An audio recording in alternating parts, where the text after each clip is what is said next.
Halo Sobat Energi, apa kabar? Kembali lagi bersama saya Mia Dharma di Ruang Tamu Mia.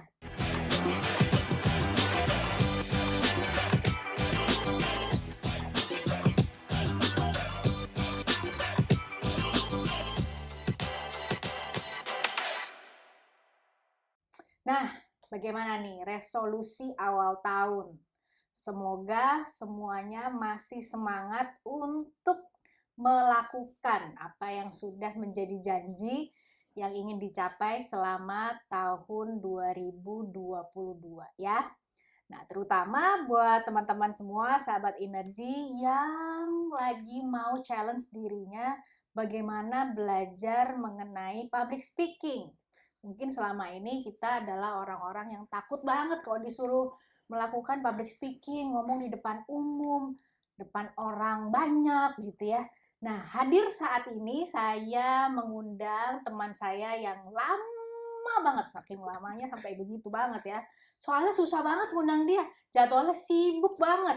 Dia adalah seseorang yang walaupun lama gak ketemu tapi deket di hati. Namanya Juson. Yuk kita sambut seorang teman saya, Juson. Juson, Halo. aku tadi bilangnya seseorang yang lama banget gak ketemu tapi deket di hati. Bener ya? Betul. Aku deket gak di hatimu? Deket banget. Mana ayamnya coba? Langsung lagi ya. Sponsor gitu. Iya loh, ngomong-ngomong 3 purnama ya kita ya ketemu ya. Kamu sih 3 sibuk purnama banget loh, guys. Sahabat Energi, ini adalah teman saya yang tadi saya bilang lama banget gak ketemu tapi dekat di hati, seorang bernama Juson. Penasaran kan? Aku juga.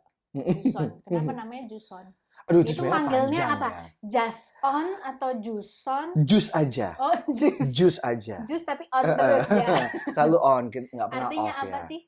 Jadi dulu papa nggak tahu itu sebenarnya inspirasinya dari mana, dari bahasa apa gitu. Tapi yang pasti kata papa itu adalah kehadiranku tuh selalu membuat suasana tuh jadi happy, jadi semringah gitu kalau dalam bahasa Jawa. Gimana gitu lah. Semringah kayak gitu. Okay. Gitu. Kalau Yusuf udah tahu lah ya. Jadi nama lengkap siapa? Juson Yusuf Wijaya. Okay. Yusufnya udah pasti tahu kan Kak Mia dan juga sahabat energi bahwa ya Nabi yang ganteng siapa lagi gitu loh. Gitu. Dan itu ya langsung lah aku ya. terlahir dengan kegantengan yang hakiki ini. Gitu. boleh lah ya. Boleh, luar biasa. Semoga rasa percaya dirinya menular. Oh pasti. Nyetrum. Gitu ya, okay. Kayak gitu. Nah, Juson, boleh cerita sedikit nggak? Kesibukannya apa sih? Aku tuh nggak bisa cerita sedikit kan ya. Banyak. Aku tuh harus cerita banyak. Ini kan 5 episode kan katanya. Oke, baiklah. Kesibukanku banyak Kamia. Yang pertama adalah tadi udah disinggung masalah public speaker. Jadi ya pastinya MC, host, TV presenter, kemudian juga ada bisnis yang sekarang berjalan adalah Juson Productions. Juson Productions itu adalah wedding planner dan organizer, dan juga ada bisnis dalam bidang kuliner. Karena aku sendiri walaupun dengan tahu dong fisik seperti ini, orang pasti mengira wah ini jaga makan banget gitu lah. Oke banget kayak gini kan kami. Tapi sebenarnya aku tuh suka banget makanan-makanan enak. Kayak gitu, makanya dari situ sebenarnya suka semua. Nah, bayarnya yang nggak enak. Nah, kebetulan my mom itu di kota Kudus, Jawa Tengah, dia juga punya restoran gitu kan. Nah, aku mikir, wah kenapa enggak dibuka di Jakarta? Karena orang Jakarta tuh banyak juga wong Jowo, banyak orang Jawa kan. Makanya pasti taste Jawa Tengah ini akan sangat bisa kejual dan greget gitu. Lahirlah namanya Pawon Kliwon. Pawon Kliwon. Betul, jadi ada bisnis kuliner juga. Dan sekarang udah mulai mengalir lagi, ya you know lah ya Kak Mia ya kan kenal udah lama kan tadi berapa purnama gitu kan. Bukan, agak-agak nyerempet dengan Sri Mulat. Ada beberapa job yang berhubungan dengan entertainment bisnis, yaitu MC Sunatan. MC Sunatan udah pasti itu, lahiran Sunatan. Di dalam dunia acting Kak. Ikut dalam beberapa program web series. Tayangannya nanti ya ada episode yang berikutnya. Oke ya. Yang pasti nggak bisa dilihat di link nih. Nggak bisa dilihat di link. Oke. Wow. Berarti seperti tadi bilang ya, nggak bisa cerita singkat tuh banyak banget. Orang kesibukannya banyak banget. Tapi berarti lebih kepada kalau lihat dari personality Juson pasti emang bukan sesuatu yang apa ya kalau boleh dibilang tuh challenge ya untuk ngomong di depan umum karena dari segi personality-nya aja kayaknya udah mendukung banget. Plus pekerjaannya juga terjun di Ya, area-area itu, MC, betul. kemudian TV Ya. presenter dan lain sebagainya. Sekarang masuk jadi aktor gitu ya, luar biasa nggak sih? Antagonis pokoknya. Oh, coba gimana mukanya? Antagonis pokoknya. Kalau antagonis tuh mukanya kayak gimana sih? Ya gini Kak, Oh, gitu. antagonis Mesti kayak gitu. nyambung ya Tawa alisnya. dia di sana. Nah, udah berapa lama sebenarnya memulai pekerjaan atau kesibukan sebagai MC atau public speaker lah istilahnya itu? Itu lebih tepatnya waktu aku masih perjaka, Kak. Jadi sebelum Oke, aku menikah, bisa aku aku nggak sudah tahu. jadi sebelum menikah udah senang banget lah ya kayak memang Mm-mm. senang banget dengan yang namanya dunia public speaking. Jadi dari hal-hal yang start from small lah Kak. Misalkan ada teman birthday atau ada event Ya, kayak ya. gitu kan. Lo jadi MC-nya ya kayak gitu-gitu. Dari hal-hal yang seperti itu udah cukup lama. Tapi as a professional public speaker itu bisa dibilang dari 2009 lah ya, 2009 Oke. gitu. Itu yang artinya orang nggak cuma sekedar minta tolong Kak, kayak gitu. Lu bantuin gue jadi MC dong, nggak kayak gitu. Berarti Tapi nggak bener-bener dibayar ya kalau minta nggak tolong? dibayar kayak gitu. Oh. Ini dibayar kan Kak, by the way Kak. Semoga ya. Semoga ya. Nanti kita lihat nanti. Nah di 2009 itulah Kak, yang bener-bener as a professional ada project atau ada job yang bener-bener kita dibayar as in public speaker itu. Oke, nah Gitu. stop dulu di situ. Tadi kan bilangnya awalnya itu dimintain Dimintain tolong. tolong. Nah, kapan tuh Juson tuh merasa menyadari bahwa kayaknya gue bisa deh ngomong jadi MC gitu. Nah, itu tuh gimana prosesnya? Oh, oke. Itu dulu banget. Kayaknya sih Banget. dulu banget Dulu ya. banget tuh. Ada mantan pacar yang bilang, Oh ya ampun. "Eh, Nggak usah kenapa disebut sih kali namanya ya. kok nggak Takut jadi aku. MC aja?" Kayak gitu, Kak. Oke. Jadi MC aja, Kak, kayak gitu kan. Karena dia melihat ada potensi. Ada potensi di situ. Aduh, aku tuh tapi kan sebenarnya minder, Kak. Nggak Tadi kata pedean. Juson Yusuf itu Heeh. tadi. Dulu, ini kan dulu, Kak. Sebelum bertobat gitu Oh kan. iya, oke baik. Jadi aku kayak kurang percaya diri. Aduh, ngomong di depan 100 orang atau bahkan banyak orang kayak gitu kayaknya cukup percaya diri nggak ya kayak gitu. Tapi dari situ berarti ada satu community atau lingkungan atau orang-orang terdekat kita yang bilang, lu cobain deh jadi MC juga kayak gitu. Kenapa enggak? Lu bisa kok di situ. Nah, dari Tapi situ bener tuh. Kadang-kadang komunitas yang betul. tepat itu yang malah mendorong kita mengenali bahwa kita punya potensi, bener nggak sih? Exactly, betul sekali, Wow, Kak. luar biasa bahasa Inggris juga lancar juga ya. Betul. Ini Mandarin belum Guru keluar. bahasa Ya. Inggris juga sih nggak. Nah, Susan, tapi kan pasti dari 2009 tadi katakanlah mulai terjun sebagai profesional ya untuk jadi MC dan lain sebagainya. Ada pengalaman yang paling menarik yang sampai hari ini nggak terlupakan. Ada nggak kira-kira? Mungkin janjinya dibayar tapi nggak dibayar. Kalau pengalaman sih bisa dibilang menarik ya. Hampir semua pengalaman pada saat kita mengerjakan passion kita, pekerjaan kita sih, apalagi dalam bidang yang aku gelutin sekarang, bisa dibilang menarik sih Kak. Okay. Tapi kalau yang benar-benar berkesan banget kayak gitu adalah momen-momen ketika bawain acara yang berhubungan dengan pejabat kayak gitu. Karena itu gerengnya pasti beda gitu. Pejabat atau misalkan high profile kayak gitu kan. Konglo misalkan kayak gitu Kak. Karena treatmentnya pasti beda, ekspektasinya pasti beda. Kemudian atmosfer yang ditimbulkan pada saat acara itu terjadi juga pasti beda banget kayak gitu. Okay. Jadi apa? Ada kejadian nggak yang masih inget? Kira-kira kenapa tuh kejadiannya gitu? Oh, mungkin bukan. Atau bisa juga yang bikin deg-degan, mungkin deg-degan, stres kayak gitu. Betul yang tadi aku bilang Kak. Jadi ada beberapa klien yang mereka itu adalah high profile atau very VVIP misalkan seperti itu. Sehingga pengucapan nama, gelar itu benar-benar dari sekian hari sebelumnya itu udah kepikiran Kak. Karena ini nggak bisa, ini bukan momen yang bisa diulang. Beda kalau kita misalkan betul. Syuting sesuatu atau keliru bisa di filming take 1, take 2, take berapa gitu. Tapi kalau ini nge-MC atau nge-host dan acaranya live Nggak mungkin kan, Kak? Heeh. Dokter itu aja sesuatu yang sangat signifikan, Ya. misalkan kayak gitu. Bapak, Ibu, bahkan hal-hal yang kayak small things, misalkan mau dipanggilnya Tuan Nyonya, Bapak, Ibu, Mr. Mrs. itu akan jadi is a big deal, Wow. gitu. Ya, Nah, ya, ya, itu ya. perlu yang namanya kehati-hatian yang sangat ekstra banget. Jadi, kalau pengalaman yang paling berkesan banget ya tadi sih, Kak, ketika bawain mereka-mereka yang sangat high profile itu, sehingga kita persiapannya itu bisa berhari-hari sebelumnya Sampai dan ngimpi-ngimpi nggak sih? mimpi-mimpi banget. Namanya Jangan sampai, sampai gitu. jangan sampai salah nih pelafalannya, Tapi pernah salah pengucapannya. nggak? Puji Tuhan tidak, Kak. Belum Puji pernah ya? Tuhan belum Wow, pernah. luar biasa. Jangan belum pernah. Semoga Semoga tidak enggak ya. pernah. Betul, Kayak betul. gitu. Nanti dibagi setengah, Kak. Dipotong gitu. Ya, Cuman lucu. DP doang, nggak Cuma ada DP doang, pelunasan. nggak ada pelunasan nanti, Kak. Stop, jangan curhat. Wow, menarik sekali ya. Bahkan seorang Juson yang udah 2009 memulai sebagai public speaker masih mengalami atau menghadapi yang namanya deg-degan. Betul. Apalagi teman-teman atau sahabat Energi yang mau mulai ya, berarti normal dong deg-degan itu. Normal banget. Itu bukan abnormal, itu normal. Ya, Normal.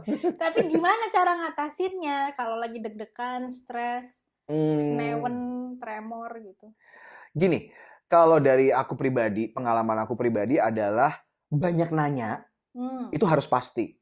Jadi misalkan kita dipanggil sama komite atau panitianya atau host-nya atau bahkan kita sendiri yang handle acara tersebut. Berarti kita perlu contact person yang benar-benar langsung directly dengan si klien yang akan pakai kita untuk tahu lebih banyak mengenai orang yang orang yang terlibat dalam acara tersebut, betul. gitu kan.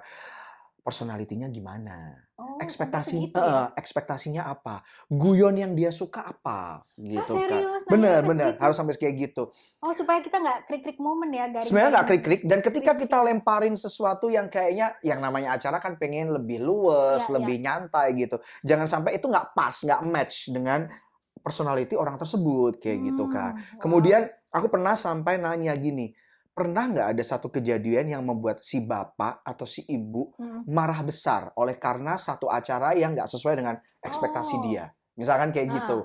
Nah, hal itu kita perlu tahu supaya sehingga kita nggak ngulang hal yang sama kayak gitu. Jadi banyak nanya yang walaupun mungkin bagi sebagian orang emang penting ya nanyain kayak begitu ya. Aku tuh baru kepikir loh. Tapi itu penting banget kayak gitu. Karena dari situ kita meminimalkan kesalahan pada hari H. Gitu. Kayak ibarat kalau kita sales itu knowing your customer ya. Exactly, betul, Kak. To know banget. Benar. Jadi perlu tahu. Kalau Mama Juson bahasa Inggris. Kayak gitu. Itu yang paling pertama penting seperti itu, Kak. Ya, jangan pernah sungkan atau males nanya ya. Betul. Walaupun kadang-kadang kan kita ngerasa, aduh cerewet banget sih, nanya mulu gitu ya. Bahkan sampai pernah waktu itu kita dibilang sama PI-nya, personal PA-nya, personal asistennya bilang bahwa tenang kok, nggak sampai segitunya. Perlu kamu tahu kayak gini ya. Karena dengan seperti itu kita semakin tahu, semakin nggak sampai kelewatan kesalahan yang mungkin bisa dilakukan pada hari H. Gitu. Satu hal yang saya dapat atau aku dapat dari obrolan nggak singkat ini, kan biasanya obrolan singkat ya. Ini kan nggak singkat nih dari ceritanya dia. Tapi ada satu poin yang aku belajar adalah persiapan itu penting ya.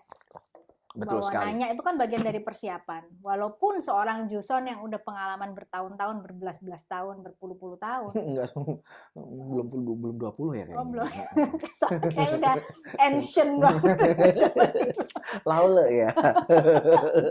Enggak, maksudnya yang udah pengalaman istilah kan ibarat kadang ya udah biasa terus jadi preparationnya jadi lebih kurang kan. Tapi kalau aku ngeliat dari cerita Juson tuh tetap dipertahankan itu persiapan. Betul. Itu. Dan satu hal sih kami ya, ngomong-ngomong masalah mau kita udah berapa lama atau berapa baru kita memulai bisnis ataupun area pekerjaan di public speaking ini, jangan pernah kita merasa ketika gue udah lama, gue udah sekian, aduh ini kan berulang-ulang. Kayak misalkan gini, orang selalu bilang, lu udah pasti nggak mungkin grogi atau nervous pada saat MC wedding dong, karena itu berulang terus. Betul. Tapi once kita memperkecil itu, atau menyepelekan itu atau Ah, menganggap itu sebuah kebiasaan yang biasa. berulang-ulang, disitulah biasanya kesalahan bisa terjadi, Kak Mia.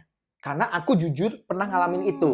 Iya, iya, iya, iya, iya, Jadi iya. kalau teman-teman semuanya sahabat sinergi ngerasa bahwa gimana ya cara ngilangin grogi, ngilangin nervous, semestinya itu hal yang malah memang menurut aku itu perlu ada walaupun itu jumlahnya sedikit, tapi the thing yang mesti kita perhatikan adalah gimana sih kita bisa overcome itu, Kak. Supaya melatih diri kita untuk tetap mau prepare ya. Heeh, karena Kalau once enggak kita jadi kayak ngecilin iya nyepelein. nyantai aja. Kan ini kayak Nah, kemarin ya Kak Mia ya, ini kayak kemarin ya, ini kayak minggu yang lalu gua nah, nge-MC ya, ini kayak sebulan yang lalu gua nge-MC ya. nah. That's it kayak gitu terus. Padahal semestinya walaupun acaranya sama, semestinya kan klien kita beda. Beda, betul. Background check-nya Ya, beda. ya, ya. Ekspektasinya mungkin aja bisa beda Betul. Kamiya gitu. Jadi Guyonannya juga beda. guyonannya juga beda. Jadi tetap terus yang namanya untuk well prepared dan nggak ada salahnya untuk terus ada yang namanya yang nervous tersebut itu Ya, perlu ya, ada. ya. Karena dari situ, oh gue harus well prepared. Mm-mm, Gue mm-mm. harus siapin dengan baik kayak gitu.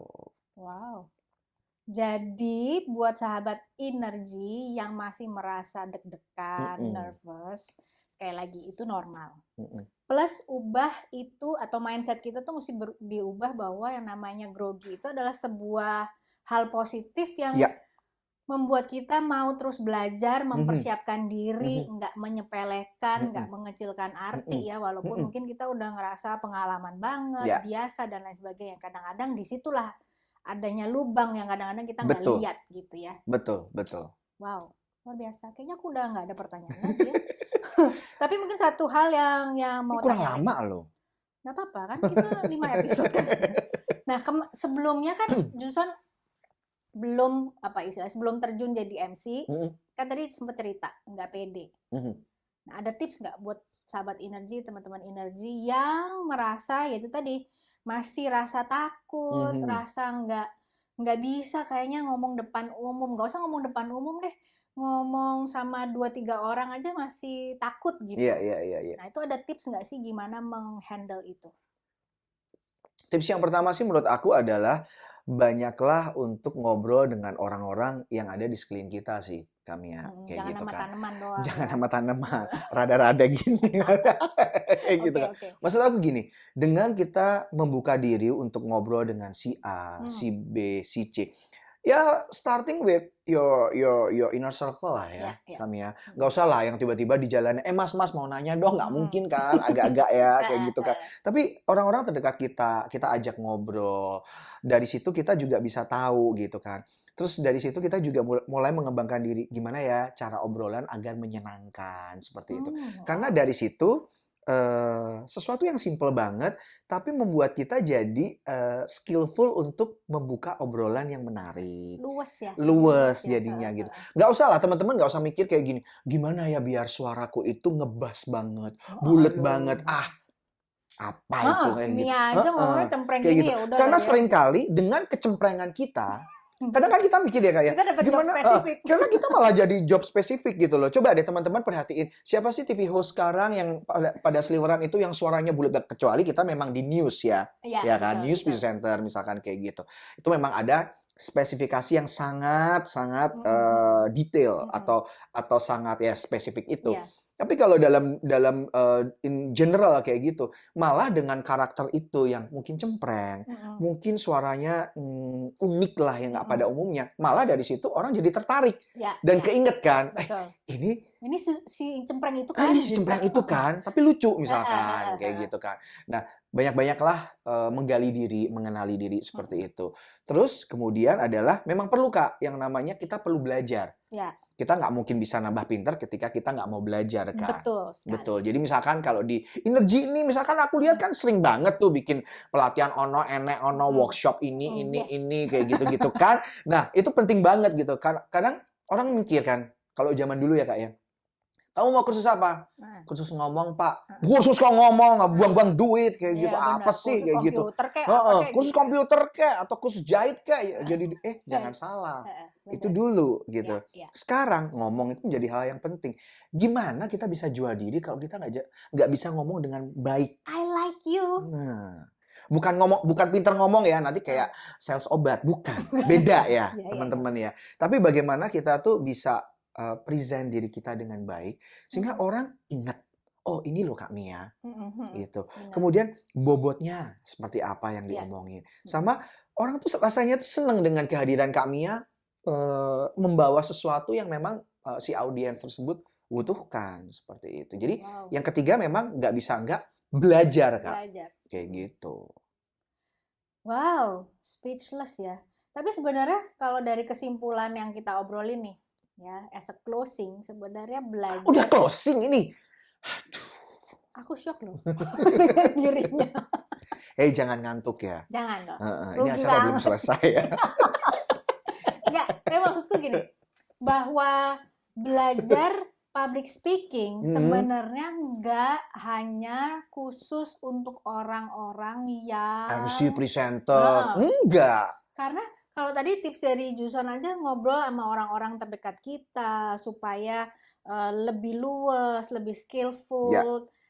Ibaratnya gini, kenalan sama orang mau ngomong apa ya? Kalau kita nggak pernah belajar, nggak pernah mengasah diri, ya krik-krik momen terus kan, krik-krik.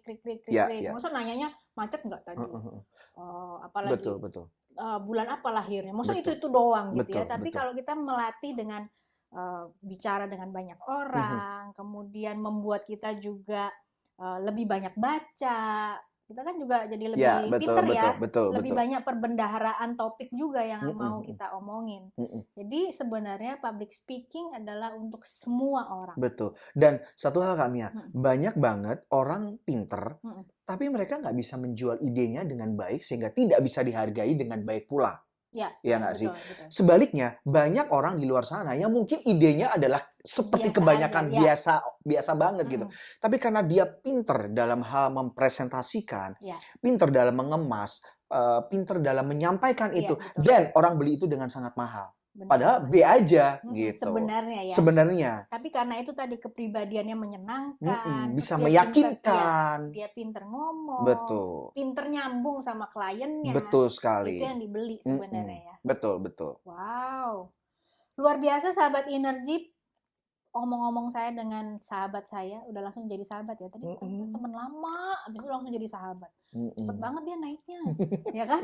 Tapi menurut saya ini sesuatu yang memang kita semua perlu ya. Belajar public speaking nggak harus yang kita mikirnya, oh aku kan nggak di depan umum, nggak mau jadi MC, nggak jarang banget suruh presentasi, bahkan di kantor juga bagian admin, jangan salah. Emang mau jadi admin terus? Yang bener aja dong. Kan dimarahin kan? Nggak mungkin kan? 5 tahun jadi admin lu. Iya nggak sih? Panggilannya min terus. Iya kan nggak asik kayak gitu kan. Gitu. Jadi manajer kek, jadi director kek. Aku gitu. takut ya. Ya kan? Nah gimana? Ngomong aja nggak bisa jadi manajer. Nggak laku lah kami ya. Intinya adalah mau terus belajar dan mengembangkan diri. Jadi sahabat Energi, tunggu apa lagi? Yuk langsung belajar public speaking. Sampai ketemu lagi di episode salah kan? Apa ya? Episode selanjutnya. Episode selanjutnya. Sampai bertemu lagi di episode Ruang Tamu Mia berikutnya. Dah. Bye.